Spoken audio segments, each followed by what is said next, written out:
வரவேற்பதில் பெரும் மகிழ்ச்சி அடைகின்றோம்.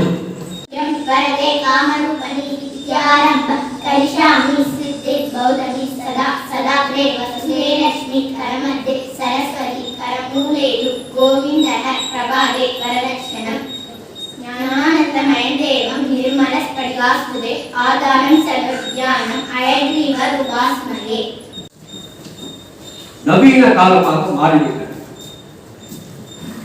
ஏதாவதுனாக்க வாட்ஸ்அப், பேஸ்புக், ட்விட்டர் இதெல்லாம் பணம் சம்பாதிப்பதற்கு பல வழிகள் இருக்கு. ஆனா இந்த பள்ளி இதுவரை பணத்தை பற்றி யோசித்ததே இல்லை.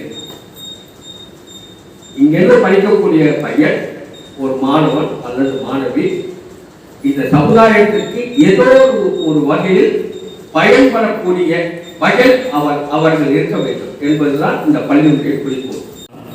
ஓய்வு பெற்ற தலைமை ஆசிரியர் பணி நிறைவு.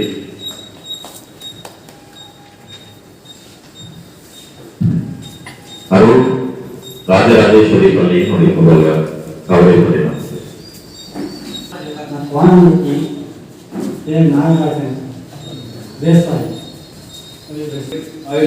தொழில் செய்கிறார். விவேகானந்தர் இளைஞர் குழு ஒரு சின்ன குழுவான கிராம நிர்வாக இந்த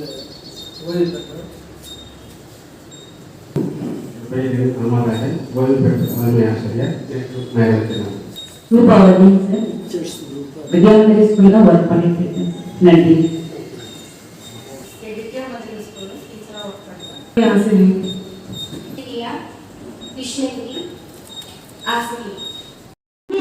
பொருள் பயன்படாத செடி கொடிகள் மரங்கள் இல்லை, பயன்படாத பறவைகள் விலங்குகள் இல்லை, பயன்படாத மனிதர்கள் இல்லை. அப்ப ஏதாவது இருந்தால் அவை துரதிர்ஷ்டம். கொள்ளாத போது ஆண்டவன் நமது தேவை அன்பு உதவுகிறார். நன்றி.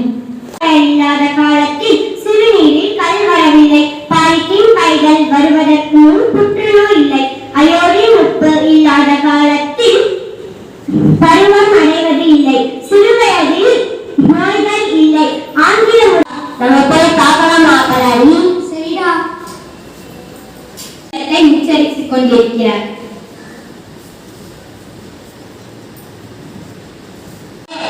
அப்படியா? சரி, மகாலட்சுமி நினைப்பில் தவம் செய்யுங்க, மிக நெசுதமா நடக்கும். இருவரும் வெளியில் வருகின்றனர். பகல் உண்டு, காற்று இரண்டாம் மழை உண்டு, நெருப்புக்கு எதிரில் நீர். மகாலட்சுமிக்கு ஆப்போசிட் யார் சாமி? மூதேவி தான். தெரியுங்க சாமி.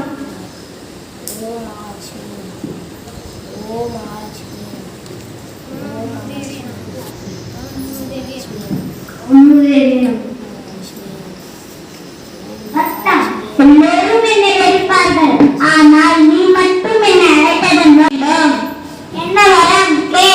நான் இருக்கும் இடத்தில் நீ இருக்கக்கூடாது. அப்படியே ஆகட்டும். நான் இல்லாத இடத்தில் என் மகாலட்சுமி குடியிருப்பார். சகல ஐஸ்வர்யங்களையும் பெற்று நலமுடன் வாழ்வாய்.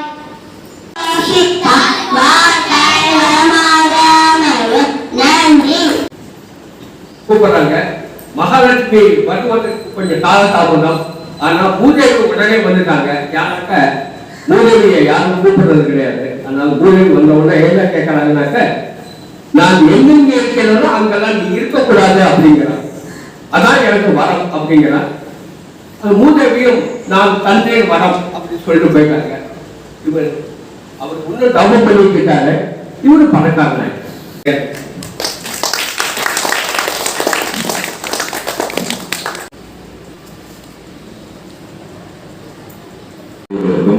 மாணவ குழந்தைகளுக்கும் ஆசிரியர்களுக்கும் காலை வணக்கம். இங்கு இருக்கும் பொழுது இங்கு இருக்கிறவங்களுடைய அனுபவத்தை பார்த்தீங்கன்னா எனது குறைவாக தான் இருக்கும். எல்லாருமே வயதில் முதியவர்கள், அனுபவத்தில் சிறந்தவர்கள். உலகத்திலேயே மிக சிறந்தது அனுபவம் தான். எவ்வளவுதான் கல்வி கற்றாலும் அந்த அனுபவத்தின் மூலமாகத்தான் நாம் அதாவது experience learning is permanent learning. பள்ளியில் படித்த மாணவர்களுக்கு மட்டும்தான் அனுமதி. அவர்கள் போன வருடம் 2 மாணவர்கள் தான் கிடைத்தார்கள். அவர்களுக்கு சிறப்பாக என்னால் பொன்முடி என்ற மாவட்டத்தோட ரிட்டையர் ஆனார். அவரை கூப்பிட்டு தலைமை உங்களுடைய பள்ளி சிறப்பு செய்யும். ஒரு 3000 ரூபாய் நோட்டு புத்தகங்கள் முன்னாடி போன்றவர்கள். இந்த வருடமும் எனது உறவினர் செய்ய முடியாது. கால் கொடுத்துருக்காங்க, காலத்தில் கால்கள் வைக்கூடாது. வாழ்க்கையே வந்தாரு. வாழ்க்கை வச்சிருக்கும் போது யாரோ உழவு குணமாக இந்த கை இருக்க வேண்டும். கை உழவுகரமாக இருக்க வேண்டும். கைக்கு வந்து எப்படி என்ன சொன்னாங்க, ஆள் காட்டு விட்டு வேறு காட்டுவதற்கும் கை தேவைப்படுகிறது, விரல் தேவைப்படுகிறது, வேறு கை தூக்கிவிடுவதற்கும் கை தேவைப்படுகிறது. வாழ்க்கை என்பது ஒரு முன்னேற்றுவதற்கு மேலே உயர்த்துவதற்கு தான் வாழ்க்கை. கை என்பது வாழ்க்கையை வாழ்வதை மேலே உயர்த்துவதற்கு தான் கை. விளக்கத்தையும் சுவிசேஷம் சொல்லணும் கேட்டு தெரிஞ்சுக்கிட்டேன். நாங்கள் அது சோறு கல்றையான சொர்க்கம் என்பது சோம்பேறிகளுடைய வார்த்தைகள் சொல்லிட்டு இருந்தாங்க. ஆக்சுவல் அது இல்லை. லிங்க திருமேனியில சிவலிங்கத்துக்கு செய்யக்கூடிய ஐப்பசி மாத பௌர்ணமியில செய்யக்கூடிய அலங்காரத்தை கண்ணால பார்க்கறது கிட்டத்தட்ட சொர்க்கத்தை தொட்ட மாதிரி. அந்த ஒரு பருக்கை சோறு எடுத்து கிடைச்சி சாப்பிட்டு அதை விட பெரிய புண்ணியம்னாங்க. இரவு 9 மணி வரைக்கும் காத்திருந்தோம், முடியல, வீட்டுக்கு போயிட்டோம். ஆனா அலங்காரத்தை மட்டும் பார்க்க முடியும். இறக்குறது யாருக்குமே டேட் ஆஃப், எல்லாருக்கும் டேட் ஆஃப் பர்த் தெரியும், யாருக்குமே டேட் ஆஃப் டெத் தெரியாது. அதை எளிமையான வாழ்க்கை நடைமுறையை அதை பயன்படுத்தணும், ஃபாலோ பண்ணணும். அந்த மேடை பேச்சில் பேசிட்டு வீட்டுக்கு போன பிறகு மாறிடக்கூடாது. வீட்லயும் அதே மாதிரி இருக்கணும், வெளியிலையும் அதே மாதிரி இருக்கணும். வெளி கிடைக்குமா அபய கரம் கிடைக்குமா, வெளி கிடைக்குமா அபய கரம் கிடைக்குமா, குருநாதன் சரணத்தில் நிழல் கிடைக்குமா,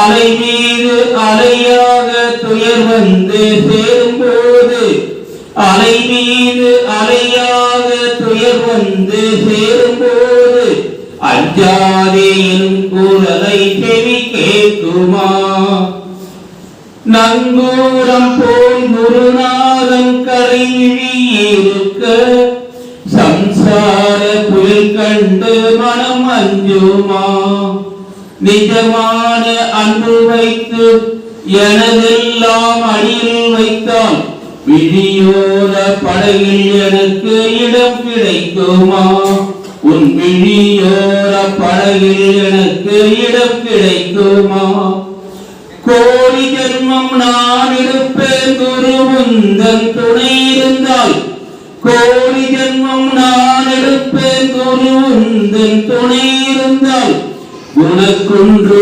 உனக்காக என்னை ஆக்குவேன், நினைக்காத துன்பம் பல என்னை வந்து சேரும்போது, நினைத்தாலே அபயம் தரும் கரம் கிடைக்குமா, உன்னை நினைத்தாலே அபயம் தரும் கரம் கிடைக்குமா, விழி கிடைக்குமா அபய கரம் கிடைக்குமா, விழி கிடைக்குமா அபய கரம் கிடைக்குமா, குருநாதன் சரணத்தில் நிழல் கிடைக்குமா. சுவாமிஜி அருள் கிடைக்குமாறு பணிவுடன் பாடப்படைத்து அவர்கள் வைவந்த சுவாமி இங்கே இருந்து பணிவான வணக்கங்கள். இங்கு வந்துள்ள பெரியோர்கள், குழந்தைகள், ஆசிரியர் குழந்தைகள் அனைவரும் என்று அப்படியா, நீ உங்கள் வீட்டில் உன்னை சுற்றி இருக்க அனைவரிடமும் நீ அன்பாக இருக்க வேண்டும். என்னிடம் எப்படி அன்பு காட்டுறாயோ அதே போல் அனைவரிடம் அன்பு காட்டினால் அதை நான் தெரிந்து கொள்வேன் என்று அம்மா அவர்கள் கூறுகிறார். அந்த சிறுமியும் அன்பு முதல் அவன் வீட்டில் ஒரு அன்பு குழந்தையாக மாறுகிறார் என்று நமது வரலாறு கூறுகிறது. இந்த உலகம் 2 எழுத்துக்களால் சொல்லிட்டு கொண்டிருக்கிறது. அது தமிழ் எழுத்துடைய முதல் 2 எழுத்து ஆ. அந்த 2 எழுத்திற்கு சொந்தக்காரர்கள் 4 பேர். அந்த 4 பேர் யார் தெரியும் சொல்லுங்க. வாங்க கண்களை கூட்டிக் கொள்ள வேண்டும். உங்களுடைய அம்மாவை நினையுங்கள். அந்த திருவுருவம் உங்க கண்ணு முன்னாடி வரணும். அடுத்தது அப்பாவை. ஆசிரியர் டக்குன்னு யாரோ ஒருத்தர் வருவாங்க. மூவருடைய மனதிலே அகக்கண்ணிலே 3 உருவங்கள் பதிந்து விட்டன. அவர்களுடைய ஆசிதான் ஆண்டவனாக விளங்கக்கூடியவர். 200 பேருடைய தாய் தந்தையினுடைய ஆசியினுடைய ஆற்றல் வாழ்த்துக்கள் எனக்கு கிடைத்தது. இன்றைய நாள் அது கிடைத்தமைக்கு உங்கள் அனைவருக்கும் உங்களை ஈன்றெடுத்த தாய் தந்தையருக்கும் நான் பணிவான வாசகத்தை தெரிவிக்கிறேன். ஓம் ஸ்தாபகாய சதர்மஸ்ய சர்வதர்மஸ்வரூபிணே அவதார வரிஷ்டாய ராமகிருஷ்ணாய தே நமः. ஜனனீம் சாரதாம் தேவீம் ராமகிருஷ்ணம் ஜகத்குரும் பாதபத்மே தயோ ஸ்ருத்வா பிரணமாமி முகூர்த்துः. நம ஸ்ரீயதிராஜாய விவேகானந்தசூரயே சச்சித் சுகஸ்வரூபாய சுவாமினே தாபஹாரினே. கருங்குடல் அவிழ்ந்து தொங்கும், கண்களில் கருணை பொங்கும், அருங்குண நாணம் ஓங்கும், ஆடையும் தலைமேல் வாங்கும், கரங்களில் வளைகள் தங்கும், சரங்கொடு காமன் தீண்டா சாரதா அன்னை வாழ்க. எப்படி ஒரு டாக்டருக்கு பேஷண்ட்டை பார்த்தா சந்தோஷம், வக்கீலுக்கு பிரச்சனையில் ஒருக்கம் வந்தால் ஒரு சந்தோஷம், ஆசிரியருக்கு மாணவரை பார்த்தா சந்தோஷம், ஒரு துறவிக்கு பக்தர்கள் கோயில் இந்த மாதிரி இருந்தால் ஒரு சந்தோஷம். இன்னைக்கு ஒரு வித்தியாசமாக இருந்தது. என்னன்னா நண்பர்கள் சந்திப்பு. இது எப்படி இருக்கும், எந்த மாதிரி இருக்குன்னு எனக்கு ஒன்றும் அனுபவம் இல்லை. ஏன்னா நான் பள்ளிக்கூடத்தில் போய் பேசியிருக்கிறேன், பக்தர்கள் மத்தியில் பேசியிருக்கிறேன், இந்த மாதிரி மாணவர்கள் குழந்தைகள் பெற்றோர்கள் இந்த மாதிரி பேசியிருக்கிறேன். இது ஒரு வித்தியாசமா இருந்தது. அப்புறம் அவர் அனுப்பிச்சிருந்த இன்விடேஷன்ல போட்டிருந்த பாயிண்ட்ஸ் எல்லாம் இப்பதான் டாக்டர் எம்பிபிஎஸ் படிச்ச பையன்கிட்ட போவாங்களா, இல்லை ஒரு 15-20 வருஷம் அனுபவம் உள்ள பையன்கிட்ட போவாங்களா? ஒரு 15-20 வருஷம் அனுபவம் உள்ளவங்கிட்ட தான் பொதுவாக மக்கள் போக விரும்புவாங்க. இந்த இப்பதான் எம்பிபிஎஸ் படிச்ச பையனும் காய்ச்சலுக்கு paracetamol injection or paracetamol tablet கொடுக்க போறாரு. 20 வருஷம் எக்ஸ்பீரியன்ஸ் ஆனவரும் அதே தான் கொடுக்க போறாரு. ஆனா எக்ஸ்பீரியன்ஸ் ஆன ஆட்களை தான் நம்ம தேடுறோம். அப்படி இருக்கும் பொழுது ஒருத்தருக்கு 59 வயசு ஆகும் பொழுது அவருக்கு எவ்வளவு எக்ஸ்பீரியன்ஸ் இருக்கும்? வார்த்தையே இல்லை இல்லையா? இவ்வளவு எக்ஸ்பீரியன்ஸ் இருக்கும். சீஃப் செக்ரட்டரியா இருக்கிறாரு, தமிழ்நாட்டுடைய சீஃப் செக்ரட்டரியா இருக்கிறாரு, நம்ம பள்ளிக்கூடத்துல தலைமை ஆசிரியரா இருக்கிறாரு, சிஇஓவா இருக்கிறாரு. 59 வயசு இருக்கும்போது அவர் எவ்வளவு ஒரு பெரிய அனுபவசாலி. எதனால அவரை கேட்கலாம், அவரால் சொல்ல முடியும். அப்படிங்கிறப்ப அவர் ஏன் ரிட்டையர்மெண்ட் கொடுக்குறாங்க? முக்கியமான கட்டம் இப்ப நம்ம எல்லாருமே சொல்ற அனுபவம்னு. இந்த அனுபவம் முதிர்ந்து வர்ற நிலையில அவரை இதோட அரசாங்கம் போதும் ஒரு முடிவெடுத்திருக்குன்னா சும்மா முடிவெடுத்திருக்க மாட்டாங்க. பல ஆராய்ச்சிக்கு மத்தியில இதற்கு மேல இவரை பள்ளியில் வைப்பதன் மூலமாகவோ இல்ல நிர்வாகத்தில் வைப்பதன் மூலமாகவோ ஏதோ ஒரு பிரச்சனையை எதிர்கொண்டு இதை தீர ஆராய்ந்து என்னை ஒருத்தர் வேலையை விட்டு அனுப்பிச்சு இன்னொருத்தர் வேலைக்கு போட தான் போறோம். அந்த வேலையை விட்டு அவர் அனுப்பிச்ச பிறகு அந்த இடம் காலியா இருக்க போறது இல்லை. அப்ப he can able to continue. ஏன் அந்த இடத்துல ஸ்டாப் பண்றாங்க? இந்த கேள்விக்கு நான் பதில் கடைசியா சொல்றேன். 25-26 வயசு உள்ள இளைஞன் ஒரு ஆற்று பகுதியில் நடந்து போறான். அவன் ஆற்று பகுதியில் நடந்து போகும் பொழுது என்னை காப்பாற்றுன்னு ஒரு பயங்கர சத்தம் கேட்குது. இவன் போய் அந்த இடத்துல போய் பார்க்குறான். அங்க ஒரு முதலை மீன் வலையில மாட்டிக்கிச்சு. அது கழுத்து வரைக்கும் வலை நல்லா மாட்டிருக்கு. உடனே இவன் அந்த முதலை சொல்லுது என்னை காப்பாத்து அப்படின்னு சொல்லி. உடனே இவன் முதலையை பார்க்குறான். முதலையை காப்பாத்துனா என்ன ஆகும்? முதல்ல என்ன கடிச்சிடும். உடனே அவன் சொல்றான், நான் உன்னை காப்பாற்ற போனா நீ கடைசியில் என்னையே சாப்பிட ஆரம்பிச்சுடுவேன். இல்லை நான் அப்படி செய்வேனா? நான் மரணத்தினுடைய வாயுவில் இருக்கிறேன். நீ மட்டும் என்னை காப்பாற்றலைன்னா ஊர் மக்கள் என்னை அடிச்சு கொண்டுடுவாங்க. எப்படியாவது என்னை நீ என்ன செய், காப்பாத்துன்னு சொல்லி கெஞ்சு. இதுக்கு பேரு முதல்ல கண்ணீர் வடிக்குது. இதுக்கு தான் நம்ம பழமொழி ஒன்றுக்குள்ள முதல்ல கண்ணீர்னு சொல்றாங்கல்ல, அது இந்த கதையிலேருந்து வந்துச்சு. முதல்ல கண்ணீர் வடிக்குது. உடனே பரவாயில்ல, முதல்ல இவ்வளவு கஷ்டப்படுது, நாம அதை காப்பாற்றுறோம்னு சொல்லிட்டு இந்த பையன் அந்த முதலையினுடைய வாய் பகுதியை எடுத்து அப்படியே முதலையை மெதுமெதுவா வெளியில கொண்டு வரான். முதலையினுடைய வாய் பகுதி எங்கதான் இருக்கு? வலைக்குள்ளதான் இருக்கு. அதுக்குள்ள இந்த முதலை இவன் பிடிச்சிருச்சு. சொன்ன மாதிரி பிடிச்சோன்னு இவன் சத்தம் போடுறான், என்ன நீ இப்படி பண்ணிட்ட, நீ இது என்னுடைய கர்மம், எனக்கு தேவைப்பட்டா நான் என்ன செய்வேன், இந்த மாதிரி தான் நடந்துக்குவேன் சொன்னே. அந்த சமயம் பார்த்து ஒரு கழுதை, 2 கழுதை அந்த கரையோரமா வருது. அது சொல்லுது, இதுதான் உலகம், இதுதான் வாழ்க்கை அப்படின்னு சொல்லி. உடனே இந்த பையன் பார்த்து கேட்கிறான், அப்படியா? ஆமா, நாங்க 2 பேரும் நல்ல உழைப்பாளிகளாக இருந்தோம், நல்லா உழைச்சிக்கிட்டு இருந்தோம். எப்போ எங்களுக்கு இனிமேல் உழைக்க முடியாதுன்னு தெரிஞ்சதோ எங்களுடைய முதலாளி எங்க 2 பேரையும் விரட்டி விட்டார். இப்போ ரோட்ல கிடக்கிற பேப்பரையும் பிளாஸ்டிக் சாப்பிட்டு வாழ்றோம், இந்த உலகம் இந்த வாழ்க்கை இப்படிப்பட்டதுதான் அப்படின்னு சொல்றாரு. அப்படியா அப்படின்னு சொல்லும் பொழுது மேல மரத்துல இருந்து 2 பறவைகள் சத்தம் போடும். ஆமா ஆமா, இந்த கழுதைகள் சொல்றது உண்மைதான், இதுதான் உலகம், இதுதான் வாழ்க்கை அப்படின்னு. என்ன ஆச்சரியமா இருக்கு, நீ ஏன் இப்படி சொல்ற அப்படின்னு. நான் இந்த மரத்தினுடைய உச்சியில முட்டை போட்டுக்கிறேன். நான் இறை தேடி போகும்போது பாம்புகள் வந்து என்னுடைய முட்டையை சாப்பிடுது.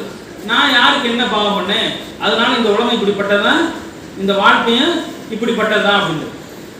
இன்னொரு பக்கம் இருந்து ஒரு சத்தம் வருது, ஒரு குட்டி முயல், இல்ல இல்ல இல்ல இவங்க சொல்றதெல்லாம் போய், இந்த உலகம் இப்படிப்பட்டதில்ல, இந்த வாழ்க்கை இப்படிப்பட்டதில்ல அப்படின்னு. உடனே எல்லா பக்கமும் இருந்து சத்தம் வருது. எப்படி நீ அப்படி சொல்ற? அந்த குருவி கேட்குது, இந்த கழுதை கேட்குது, இந்த முதலையும் கேட்குது. உடனே இந்த முயல் சொல்லுது, நீ அந்த பையனை உன் வாயிலிருந்து வெளியில விடு, நான் இதற்கான பதிலை உனக்கு சொல்றேன் அப்படின்னு. உடனே இந்த முதலையும் நினைக்குது, இவன் நம்ம பக்கத்துல தான் இருக்கிறான், தப்பிச்சு போனா பிடிச்சிடலாம் சொல்லிட்டு அவனை கீழே விட்டுட்டு இந்த முதலை கிட்ட விஷயத்தை சொல்லுன்னு சொன்ன உடனே இந்த முயல் சொல்லுது அந்த பையன் கிட்ட, இந்த பாரு அந்த முதலையினுடைய வால் இன்னும் வலையில தான் சிக்கிருக்கு, அதனால தப்பிக்க முடியாது, நீ ஓடிடு அப்படின்னு. உடனே இந்த பையன் வேகமா ஓடின உடனே இந்த முயல் அந்த முதலையை பார்த்து சொல்லுது, இதுதான் உலகம், இதுதான் வாழ்க்கை அப்படின்னு.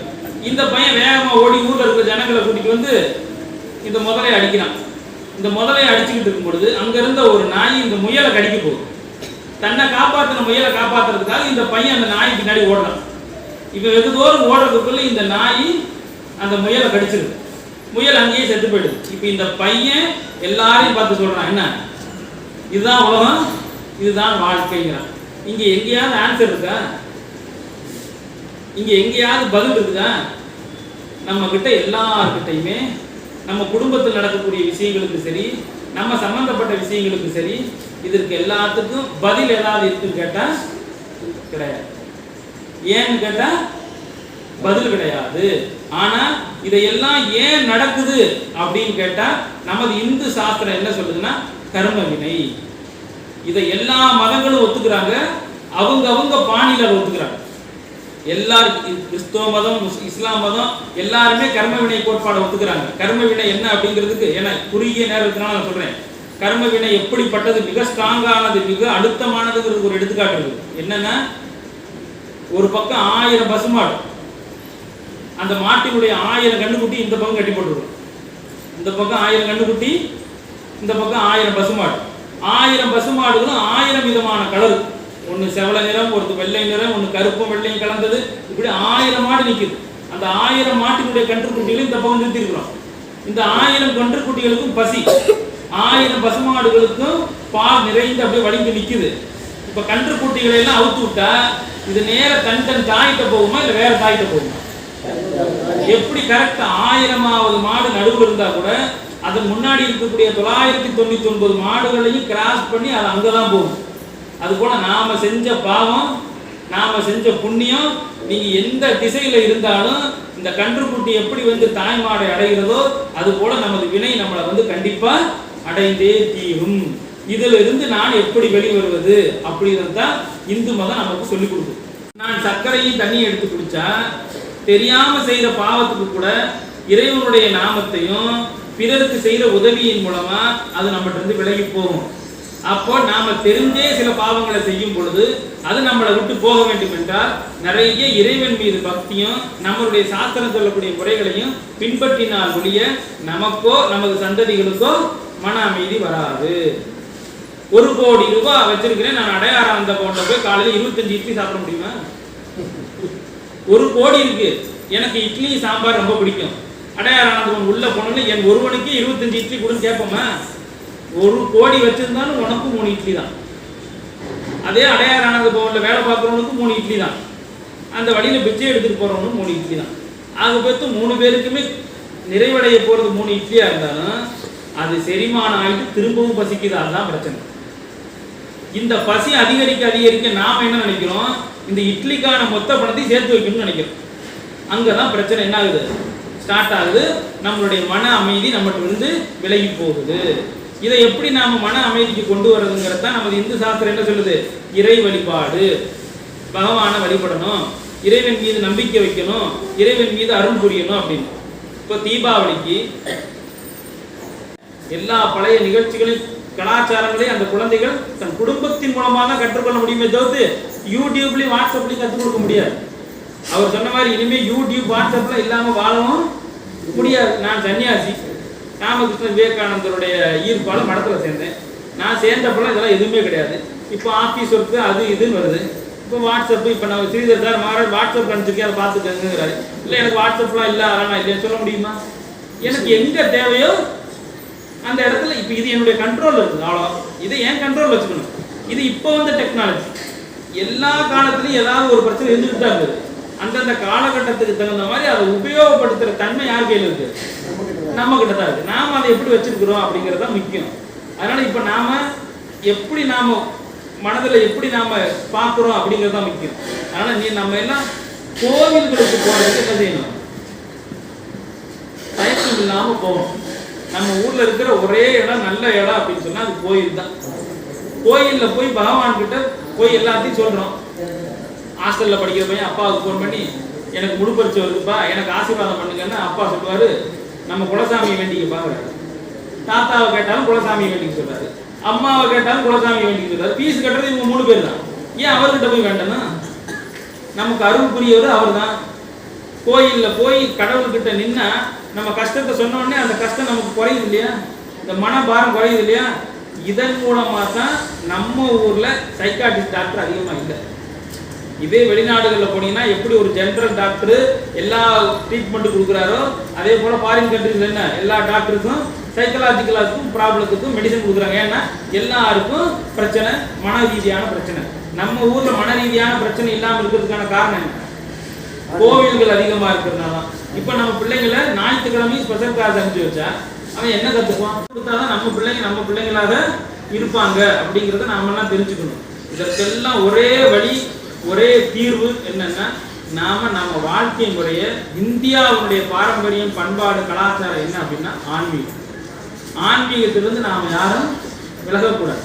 எல்லா விதத்திலையும் உண்மையாக இருக்கணும், நேர்மையாக இருக்கணும், பயபக்தியோடு இருக்கணும், எல்லாரும் நம்ம சொல்றதை கேட்கணும், பயம் இல்லாம வாழணும். அப்படின்னா அதற்கெல்லாம் இறைவனோடு தொடர்பு வச்சிருந்தாருடைய அது சரிப்பட்டு வராது.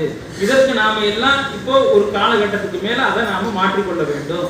இதற்கு தான் 59 வயசுல ரிட்டையர்மெண்ட் கொடுக்கறதுக்கான ஒரு பெரிய காரணமா என்ன சொல்லுது சைக்காலஜிக்கலா என்ன சொல்றாங்கன்னா, அதற்கப்புறம் இந்த போராட்டங்கள் நிறைந்த பகுதியை இந்த விட முடியாது, என்னால இதை நான் பண்ணித்தான் ஆகணுங்கிற பகுதி நிறைவுக்கு வந்த பிறகு நாம இறைவனை நோக்கி நகர்ந்து போகணும்.